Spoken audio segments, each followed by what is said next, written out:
Parmenion settled swiftly into life at Menelaus, and during the next 3 years, though never popular, found few of the problems that beset him at Lycurgus.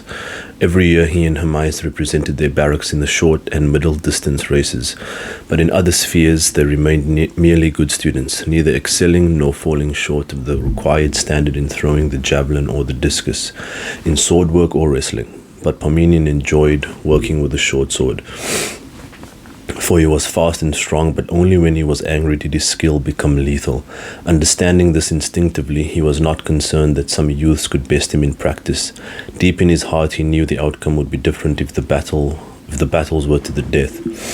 But as a runner, Parmenion was the finest athlete in Sparta. Twice in inter-barracks competition he bested Leonidas in the 4-mile race, but was himself narrowly beaten in the third year when Leonidas was chosen to represent Sparta in the coming Olympics. It was a bitter disappointment to Parmenion, who had trained hard during his time at Menelaus. "I understand your anger," said Xenophon as they sat in his courtyard one evening, but you did the best you could.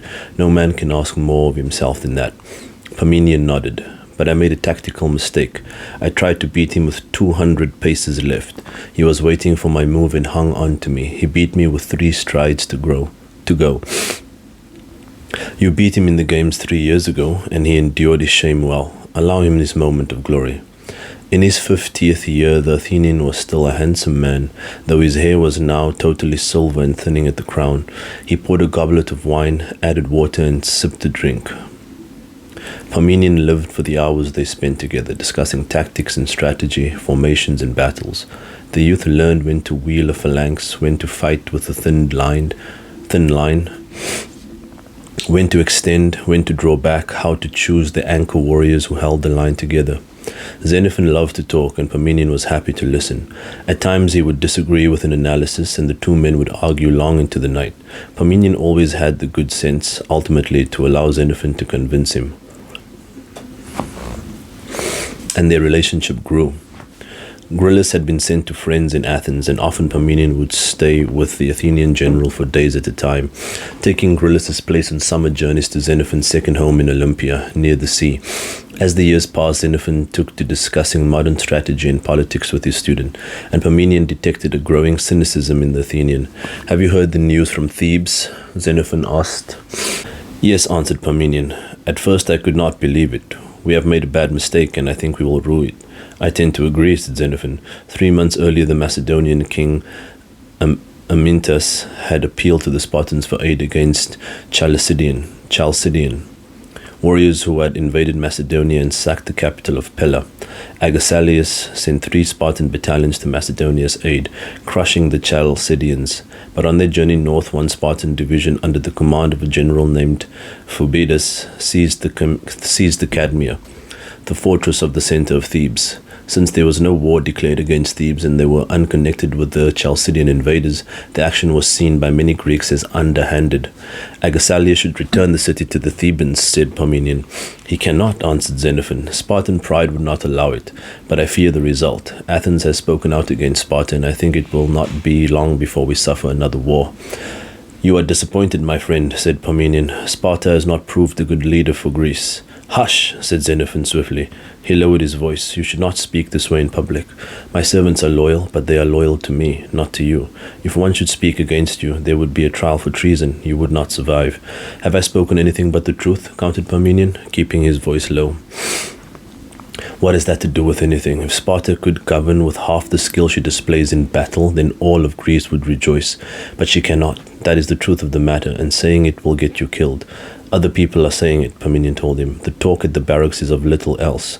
There have been some bitter herbs for Spartans to swallow. They cling to power now only because the Persians support them, the descendants of the Sword King playing lick-spittles to the sons of Xerxes. The politics of expediency," Xenophon whispered. "But let us leave this conversation for another few days. Then, when we are back in Olympia, we can ride and talk with only the land to listen to our idle treasons." The 2 men rose and walked to the gate. "How are your finances?" asked Xenophon. "Not good. I sold the last share in the landholder. It will pay my mess bills until the spring." "And then?" Parmenion shrugged. "And then I will leave Sparta. No soldiers' hall would have me anyway. I know that. I'll probably join a mercenary regiment and see the world. You could sell the sword of Leonidas, Xenophon pointed out. Maybe I will, replied Parmenion. I will see you in 2 days. The two men shook hands and Parmenion walked out into the night. Despite the closeness of midnight, he felt no fatigue, and he walked to the Acropolis and sat by the bronze statue of Zeus, staring at the sky and the diamond stars. The wind was chilly now, and his light woolen chiton offered little protection. Closing his mind to the cold, he cast his eyes over the mountains. The last 3 years had been good to him. He had grown tall, and though slender, was lean and powerful. His face had slimmed down, losing its boyish qualities, and his deep-set blue eyes now had a brooding look. Yet it was not, he knew, a friendly face or even a handsome one.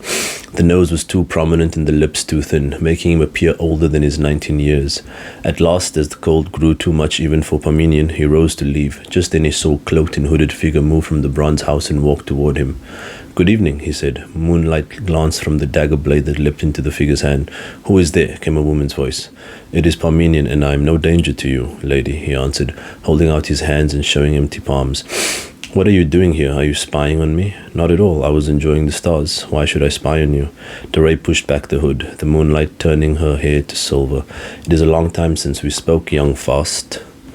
"Indeed it is," he replied. "And what brings you to the bronze house at midnight?" "My own business," she answered, smiling to rob the words of sharpness. "Perhaps I, too, like to look at the stars." A movement at the edge of his vision caused Parmenion to swing his head, and he saw a young man dart away behind the sanctuary to the muses. He said nothing.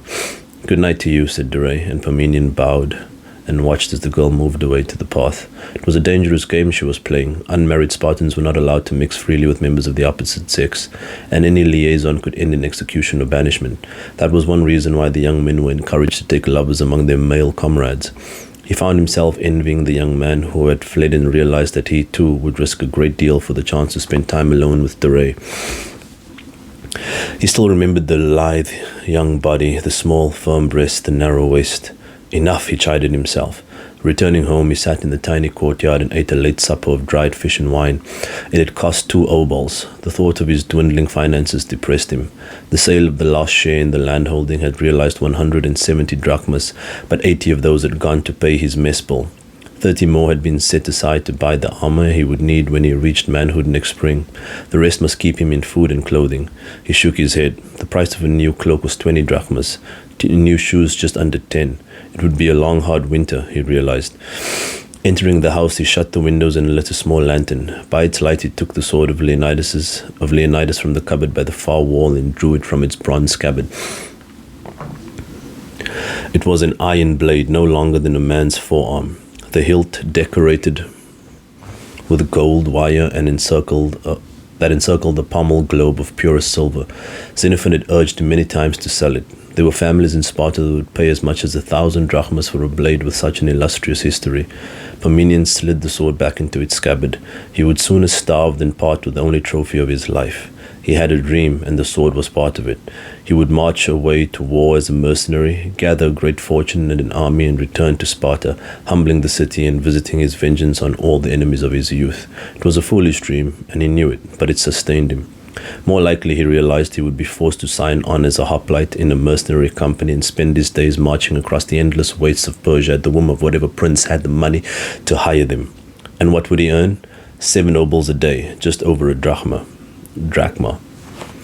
which could mean that if he survived 20 years,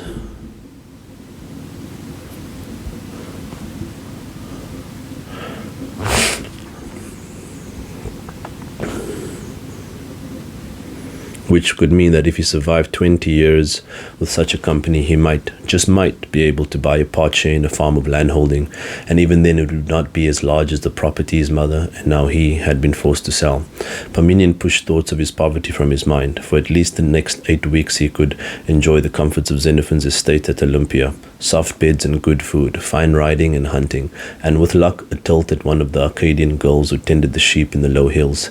He had found such a one last year. She had been plump and willing and an expert teacher for an inept city youth. He removed his chiton and climbed into bed, picturing her body, but he could no longer recall her face. In his mind's eye, the woman moaning beneath him was Dore.